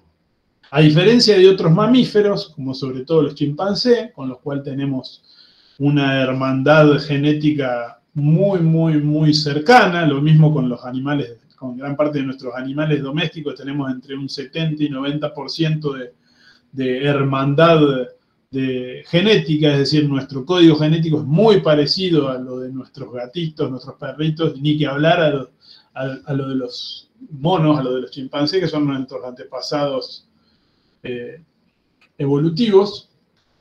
A diferencia, dice, del resto de los mamíferos, el ser humano, dice Lacan, nace en un estado de prematuración absoluta. ¿Qué quiere decir con prematuración? El movimiento por el cual el cachorro humano llega al mundo lo desprende como dependiendo de manera absoluta de quienes lo han traído al mundo, es decir, de sus figuras parentales, de quienes van a estar a cargo de su crianza y de su cuidado. Los haces piramidales, digamos, de la constitución de sus, que que constituyen su sistema nervioso central y periférico no están del todo mielinizados, plantea Lacan, como para que desde el vamos el ser humano pueda adoptar la posición erguida, por ejemplo. Saben ustedes, ¿no es cierto?, cuando ven cualquier bebito, que en el nacimiento no existe la posibilidad de adoptar esa posición, no se maneja la cabeza, no se orienta la cabeza hacia ningún estímulo, de allí que cuando vaya un bebito evolucionando, uno lo que va notando son esos cambios. Mirá cómo mantiene la cabeza con el cuellito, se mantiene ya erguido, ya localiza con la mirada los objetos, ya mueve los ojos o mueve la cabeza hacia determinados objetos. Bueno, todo eso se va desarrollando en el ser humano una vez que nace y no es parte de aquel bagaje biológico con el cual el cachorro humano llega al mundo, como sí lo es en otras especies, no en todas, pero bueno, Lacan va a establecer sobre toda manera la comparación con los monos, con los chimpancés, digamos, ¿no? Como quienes llegan a un desarrollo mental a la edad del ser humano, llegan a un desarrollo mental superior, pero no alcanzan a superar al ser humano en el reconocimiento de su imagen. ¿Qué quiere decir? Que el ser humano reconoce precozmente su imagen a comparación con otras especies y a comparación con sus propias capacidades psicomotrices. Es decir, que asume, va a decir Lacan, jubilosamente su imagen en el encuentro con la imago de un semejante o con la imago de su propio cuerpo en el espejo, de allí que se llame estadio del espejo, asume jubilosamente su imagen como propia, es decir, se produce una especie de reconocimiento, siempre y cuando ese movimiento entre el cachorro y la imagen esté sancionado por un otro que muchas veces es quien sostiene al niño, en esta alegoría, en esta experiencia alegórica, quien sostiene al niño frente a la imagen del espejo. Es quien sostiene al niño frente a esa imagen, quien sanciona con el lenguaje: ese sos vos, ahí estás vos, mirate vos, mirá qué lindo el nene, mirá cómo se mueve, mirá la nena esto, mirá aquello, mirá lo otro, ¿cierto? Es el gran otro, el que hace las veces de gran otro, padre o madre o quien se ocupe de la crianza de ese cachorrito, quien lo sostiene simbólicamente frente a su imagen y propicia de esa manera un primer movimiento de reconocimiento de esa imagen como parte de su propio yo, de su propia unidad, que como decimos, aunque más no sea ilusoria, es constitucional. Esa unidad ilusoria que llamamos yo es constitucional y es el nuevo acto psíquico del cual Freud estaba diciendo que debemos servirnos para entender la producción del yo. Si no hay ese acto psíquico, diríamos, si no hay el estadio del espejo, si no hay la posibilidad de que un gran otro sostenga al cachorro frente a su imagen, la relación del cachorro frente a esa imagen va a estar siempre marcada por una cierta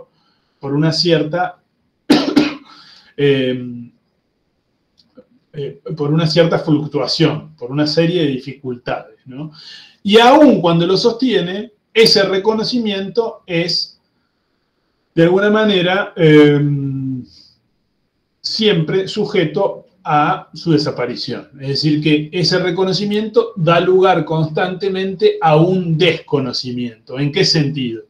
De que esa imagen que representa al cachorro humano para el otro no es tampoco el cachorro humano. Es decir, el cachorro humano se amamantó y por efecto de haberse amamantado tiene gases o dolores estomacales o problemas estomacales.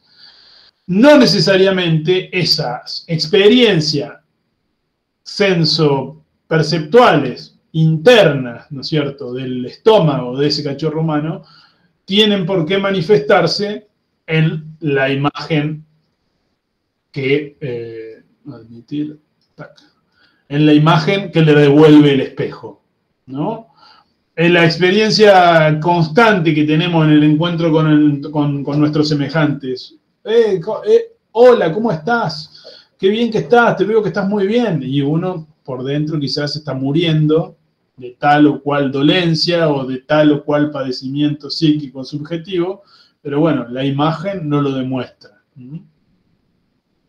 O la inversa, alguien puede verse muy mal y sentirse muy bien, aunque su imagen, el otro le devuelva que es una imagen desfalleciente, o te falta color, o te falta esto, te falta lo otro, ¿no? Como si fuera algo que se sintoniza. Y alguien estar conforme con su propio, con sus sentimientos propioceptivos, con lo que siente, con cómo se siente, y la imagen no lo demuestra. Es decir que a partir del estadio del espejo se produce una suerte de alienación a esa imagen. A través de esa alienación me reconozco como individualidad, me reconozco como un yo en sí mismo, cerrado sobre sí mismo, pero desconozco otros aspectos de mi unidad, de mi subjetividad, que escapan a esa unidad imaginaria. Esa unidad que llamamos imaginaria es correlativa de la función yo-moi, yo instancia psíquica, y eso que escapa, pero que al mismo tiempo nos representa también de manera íntima o interna, eso que escapa podríamos denominarlo sujeto del inconsciente. Es aquello que nuevamente no se dice del todo, ni en el yo, ni en la imagen, pero con lo cual tenemos una relación quizás mucho más verdadera que a través de la imagen o a través de nuestra unidad yoica. Por eso entonces decimos que cuando Lacan habla de yo-ye, se refiere a una partícula que nombra a quien habla, pero sin decir en términos yoicos quién es ese que habla, ¿no? El ejemplo que yo tengo para explicar una y otra vez la función del yo-ye es como cuando a ustedes, por ejemplo, no sé, los que viven en un edificio les tocan el portero, ¿no? Alguien toca el portero, ustedes atienden y dicen, ¿quién habla? Y del otro lado alguien les dice, yo, ¿no? Si es su pareja o es alguien muy cercano a ustedes, le reconocen la voz y le abren el portero y pasa, ¿no? Ahora, esa partícula, yo, ahí, nombra a alguien y al mismo tiempo no lo nombra. Ustedes pueden llegar a saber quién es ese, si reconocen la voz, si saben que iba a venir a tal hora, lo estaban esperando, además, pero no por la partícula en sí misma. Si el portero tuviese algún tipo de, la estructura del portero tuviese algún tipo de pasaje a texto, ¿no es cierto? Como si a nosotros nos suena el portero y nos llega a WhatsApp un mensaje donde nos hablan, nos dicen lo que se dijo en el portero, diría yo, y no sabríamos absolutamente quién es. Porque como tal, la partícula yo es universal para todo aquel que hable por sí mismo. Entonces puede decir, yo vengo, yo voy, yo quiero, yo tengo, ¿no? Pero como tal, no nombra a nadie. De allí que sea equivalente a la función sujeto del inconsciente, que puede ser común a todos, que se puede manifestar en cada uno que se identifique o que utilice el lenguaje para identificarse, pero que no necesariamente dice quién es quién. Es decir, que no necesariamente esa partícula o esta función sujeto del inconsciente está subjetivada de acuerdo a la unidad yoica del que se trate.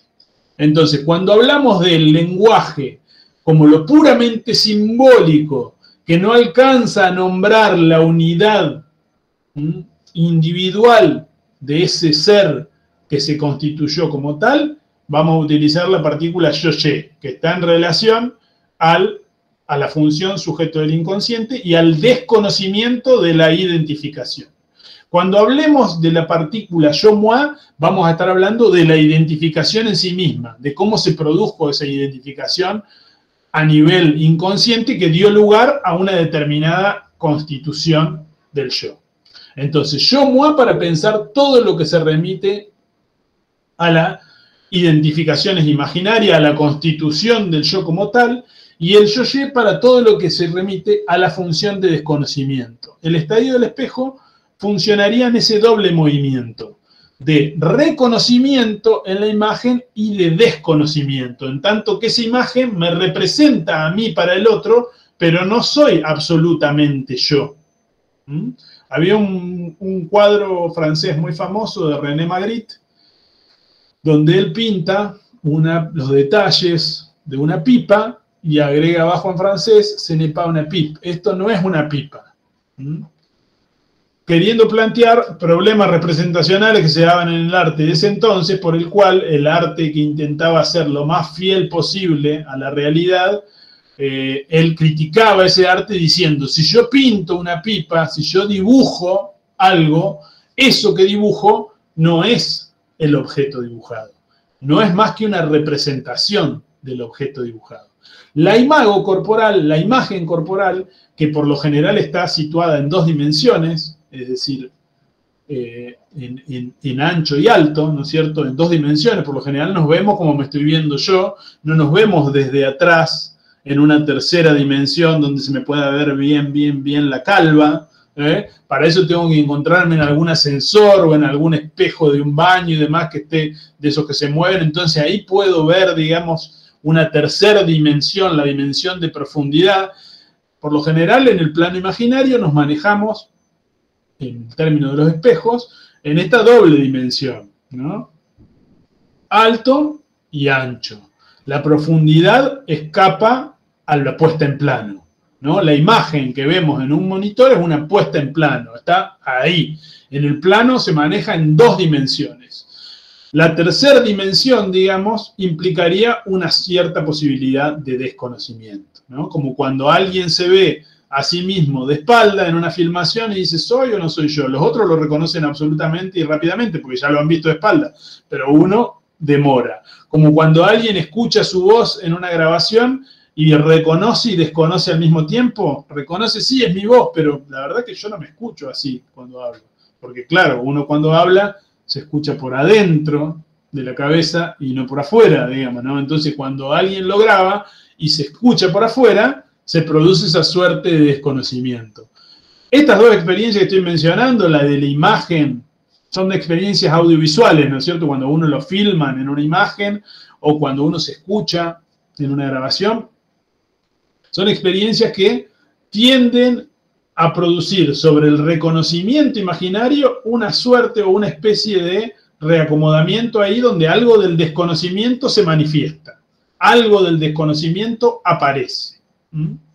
El estadio del espejo es una experiencia por la cual se constituye de manera precipitada, antes de tiempo, la identificación a una unidad que todavía no se tiene y que en términos más finos o más técnicos nunca se va a tener del todo, en términos psicoanalíticos, ya que la función sujeto del inconsciente siempre viene a conmover la posibilidad de esa unidad. Lacan dice en el estadio del espejo que el sujeto va de la insuficiencia en su posición a la anticipación. ¿Qué quiere decir con eso? Que dice, el sujeto, el cachorro humano se precipita de la insuficiencia a la anticipación. De la insuficiencia por efecto de esta prematuración. Es decir, es un cachorro que entre los 6 y los 18 meses se encuentra, años iba a decir, estaba hablando de otros cachorros, estaba hablando de mis cachorros probablemente, ahí valga la interpretación del lapsus. Entre los 6 y los 18 meses se encuentra en la insuficiencia, no puede solo, requiere que lo cuiden, que lo alimenten, que lo limpien, ¿no es cierto? Hasta que lo sostengan frente a su propia imagen. ¿Por qué de la insuficiencia? Por la prematuración con la que se nace. ¿Y por qué hacia la anticipación? Porque lo que destaca Lacan en la experiencia del espejo es que el cachorro humano se anticipa al dominio de su propio ser. Se anticipa al dominio de su propio ser alienándose a esa imagen, entendiendo, reconociendo que esa imagen es él mismo. Ese sería el resultado en términos de reconocimiento del estadio del espejo. Tú eres ese eres tú. Yo soy ese que esté ahí, ese que está ahí. Hasta que tengo un lapsus y digo, no puedo ser ese. Tendría que ser otro mejor. Ese no puede ser con esos lapsus acá en la clase. Es decir, me desarmo como imagen. Aparece el símbolo. La imagen ya no me importa. Me quedo pensando en el símbolo. Empiezo a asociar. Eso es un psicoanálisis.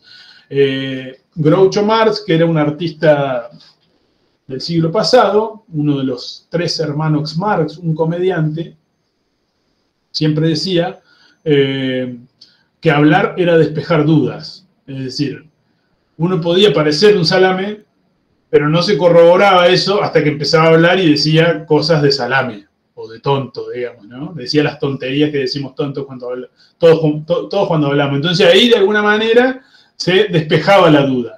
Un psicoanalista argentino que se llama Germán García, que ya ha fallecido, pero que dejó una impronta muy fuerte en el psicoanálisis a nivel mundial, decía algo así como que hablar era perder la imagen.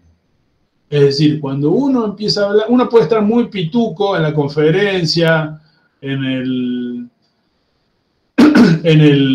la escena social de la que se trate, y cuando uno empieza a hablar, arriesga su imagen, arriesga perder su imagen. Hay una película hablando de cachorros, de las películas que ven mis cachorros. Mi hija siempre le gustan las películas de un personaje que se llama Adam Sandler, y en esas películas siempre se ríe mucho con una escena en la cual hay una especie de bañero, están todos en la pileta, hay un bañero todo armadito, todo marcado su físico y demás, y unas mujeres que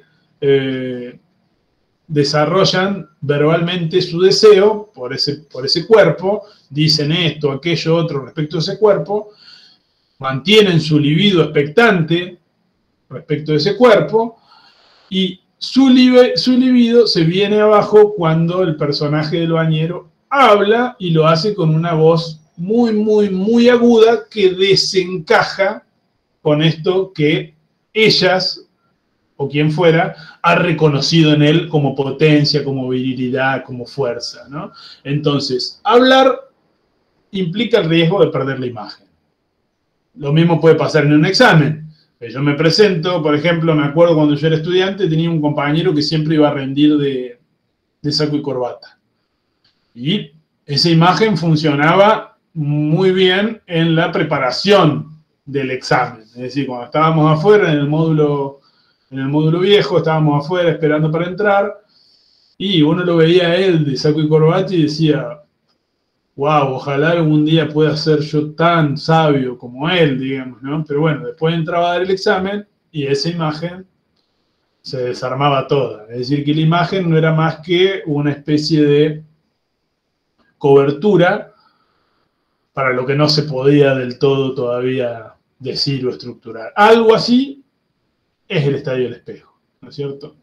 Algo se constituye imaginariamente antes que biológicamente. La unidad del yo se constituye anticipatoriamente, se anticipa al dominio de esa biología, al dominio de esa unidad biológica.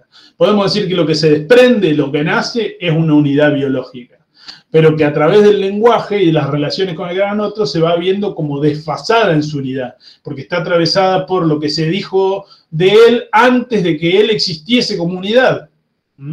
Los cuidados que se desarrollan sobre él, algunos tienen en su historia, quizás vienen desde la estructuración, desde el nacimiento mismo de la humanidad.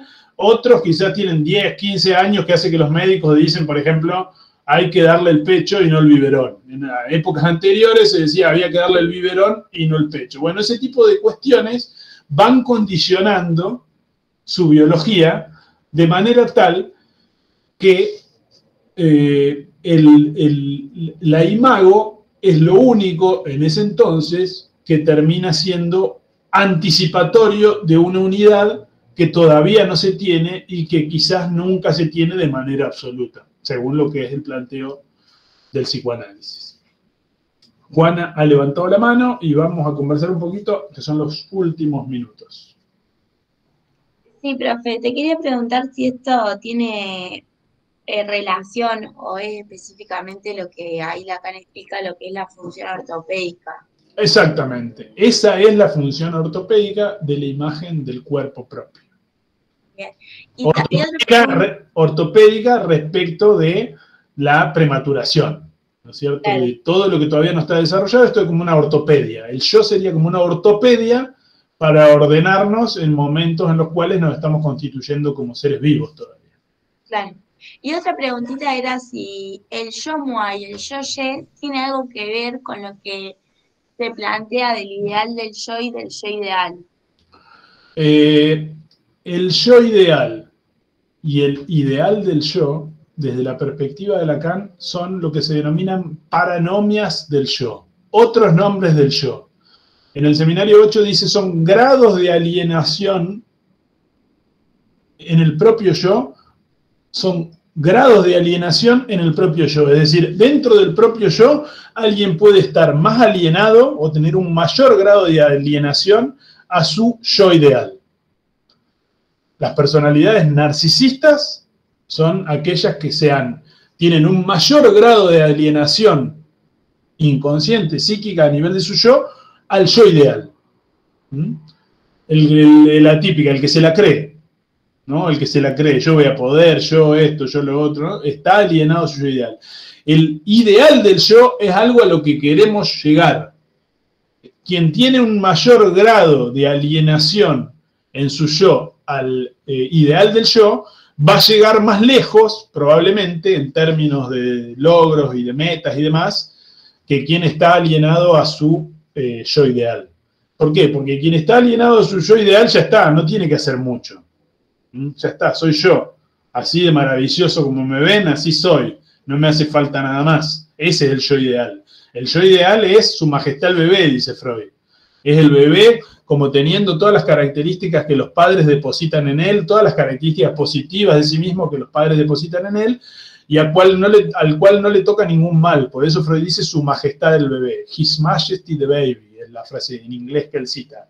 Como que ninguna de las condiciones que son propias para todos los mortales tocan al bebé en ese momento de idealización, que es una especie de yo ideal. El ideal del yo es un grado de alienación distinto, es un grado de alienación a lo que yo quiero ser, no a lo que ya soy.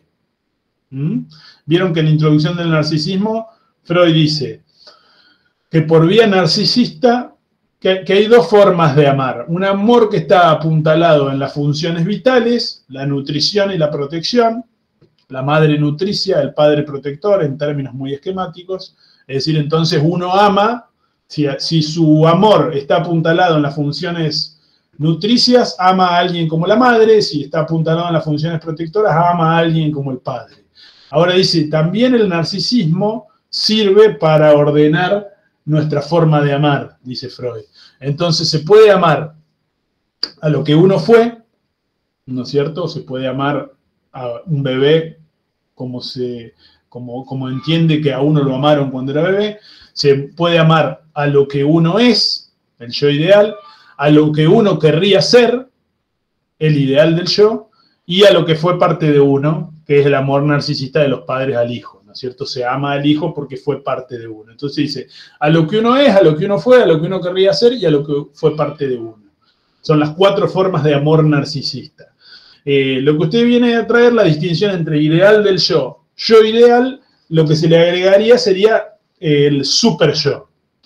En el seminario 8, Lacan llama a estas 3 cuestiones, ideal del yo ideal y super yo, paranomias del yo. Serían otro nombre del yo que depende del grado de alienación interior al yo, ya sea al ideal del yo, lo que uno querría ser, al yo ideal, lo que uno cree que es, en el sentido idealizado, tiene que tener una relación idealizada consigo mismo, o al